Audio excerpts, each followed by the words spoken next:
kidney stones effect. Kidney stones affect as many as 1 in 10 people in their lifetime and can cause excruciating pain. Makes me cross my legs just thinking about them. Oxley stones are the most common type, forming when the oxley concentration in your urine high. It basically crystallizes out of a solution like rock candy. Some foods like spinach have lots of oxalates in them. Should we try to reduce our intake of oxalates to lower our risk? It turns out that people who get stones don't seem to eat any more oxalates on average than people who don't get stones. It may be less what you eat and more what you absorb. People who are predisposed to kidney stones that just appear to be born with a higher intestinal oxalate absorption. Their guts just really suck it up, so-called superabsorbers. Assimilate up to 50% more oxalate than non-stone farmers. Overall, the impact of typical dietary oxalate on the amount of oxalates that end up in the urine appears to be small. Even a massive dose of dietary oxalate typically only results in a relatively mild increase in the amount that makes it into your urine. A 25-fold increase in oxalate consumption doesn't even double the concentration of oxalates flowing through your kidneys. So it's really more determined by genetics than diet. But still, until you get your first stone, how do you know if you're a superabsorber or not? Is it safer to just generally avoid higher oxalate fruits and veggies? People who eat more fruits and vegetables may actually tend to get fewer kidney stones. When researchers put it to the test and removed produce from people's diets, their kidney stone risk instead went up.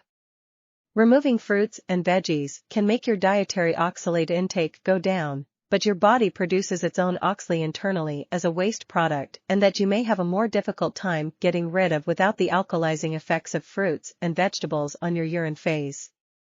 This may help explain why those eating plant-based get fewer kidney stones, but it may also be due to their cutting animal protein intake, which can have an acid-forming effect in the kidneys.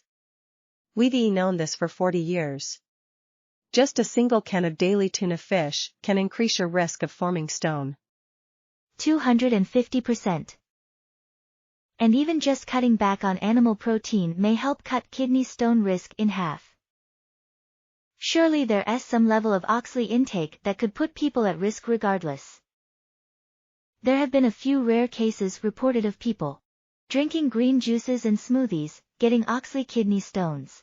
The most had extenuating circumstances. This case describes a woman whose kidneys shut down after a 10-day juice cleanse, which included 2 cups of spinach a day.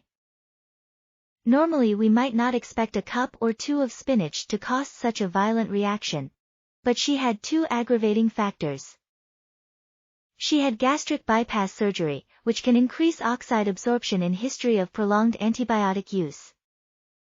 There's actually a friendly bacteria you want in your colon called oxygen that eats oxalate for breakfast, leaving even less for us to absorb. But it can get wiped out by long-term broad-spectrum antibiotic use. She still probably wouldn't have run into a problem though, if she had used something other than spinach or beet greens or Swiss chard, the trifactor of high oxalate greens. Kale has hundreds of times less oxalate than spinach.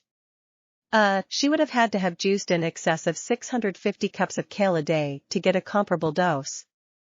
So over those 10 days, more than 6,000 cups of. But are the 3 high oxalate greens only a problem for people with extenuating circumstances or who are otherwise at high risk, and what if you cook the greens?